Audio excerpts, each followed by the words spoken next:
Story 1. Whispers Beyond the Board.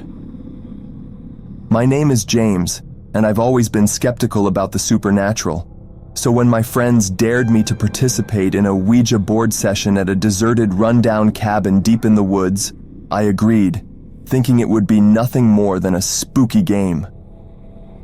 Little did I know, I was about to experience something that would shake my beliefs to the core.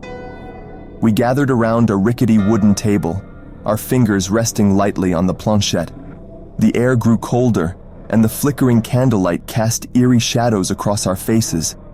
As we asked our first question, the planchette slowly began to move, spelling out words in response. At first, it seemed like harmless fun. We asked about the spirits' names and received replies that were hard to decipher, but as the session progressed, the atmosphere shifted. The planchette moved more forcefully, and the answers grew increasingly unsettling. We asked about the afterlife, and the board spelled out PAIN. Goosebumps prickled my skin as I felt a chill in the air. I looked around at my friends, their faces pale with unease. Someone asked if there was a spirit present with us, and the planchette swiftly spelled out YES. We inquired about the spirit's identity, and it spelled ITSME.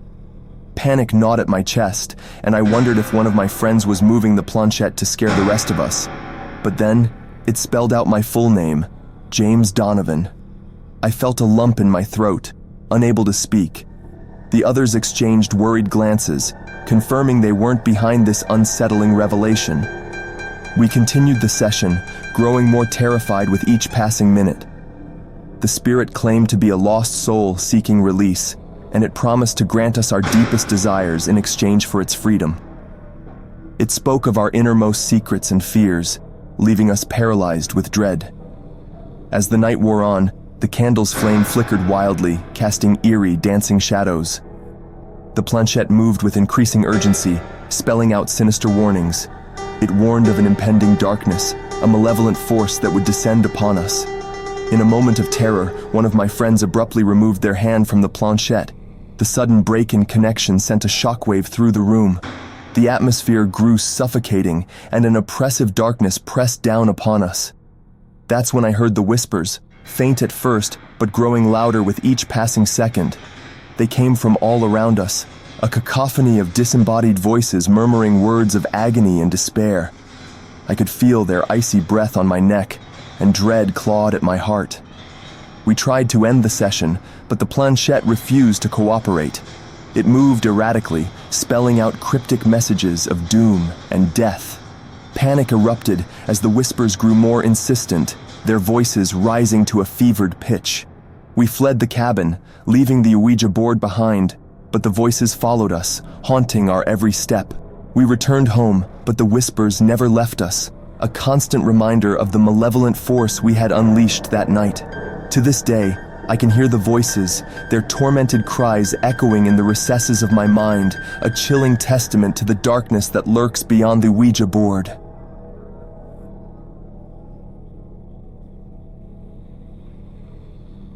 Story 2.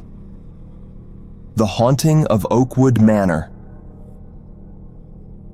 Oakwood Manor had always been a place of whispered legends and eerie tales.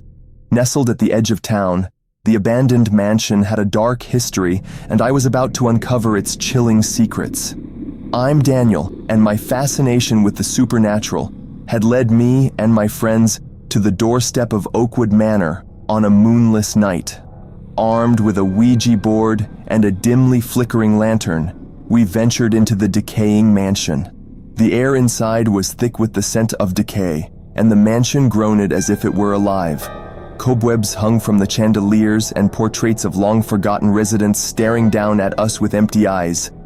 The grandeur of the place had crumbled into a nightmarish ruin. As we gathered around the Ouija board in the mansion's grand hall, I couldn't help but feel a sense of unease. The planchette moved slowly, spelling out names and words that were foreign to us.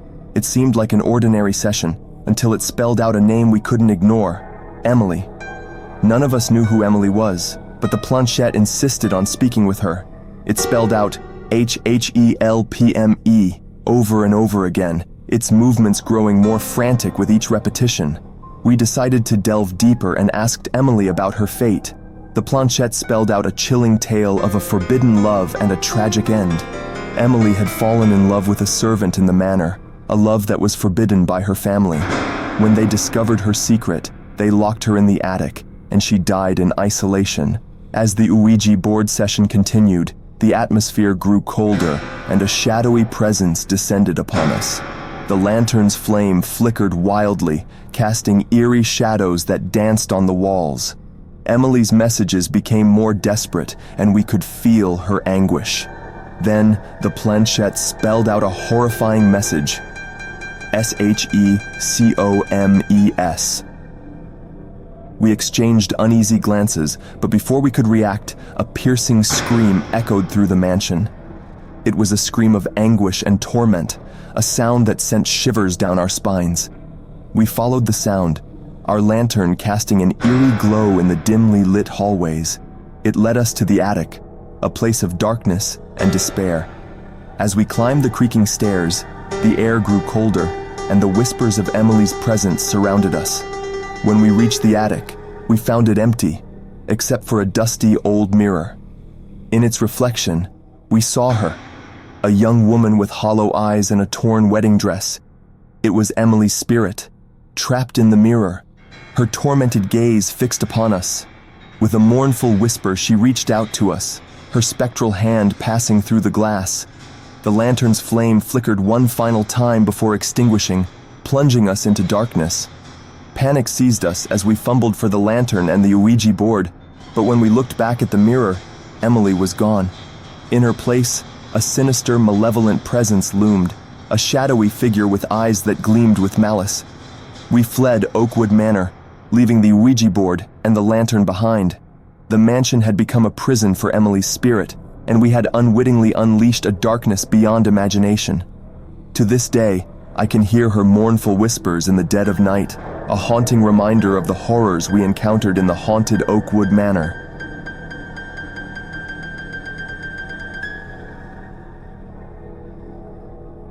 Story 3.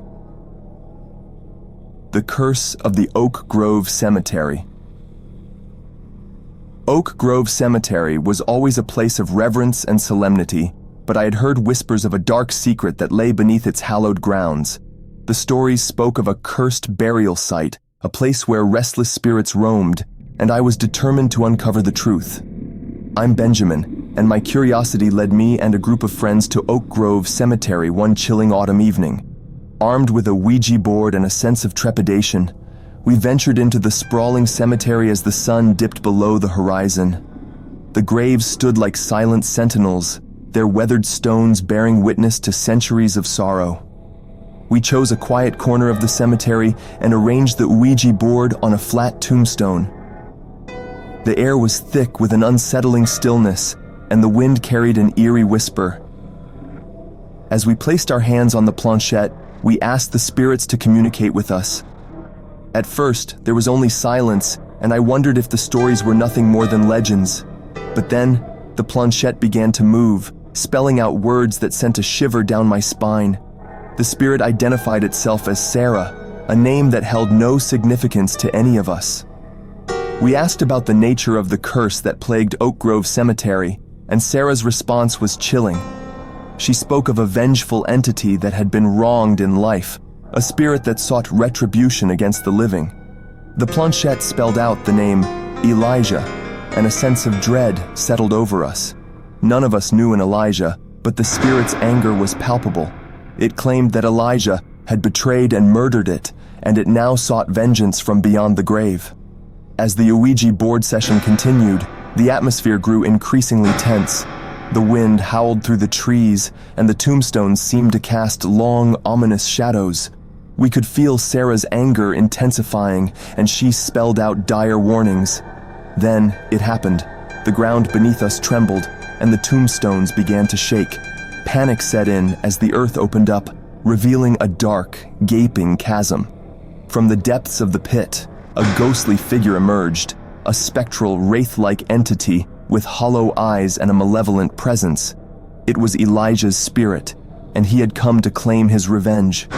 The cemetery erupted in chaos as the spirits of Oak Grove Cemetery were stirred from their slumber.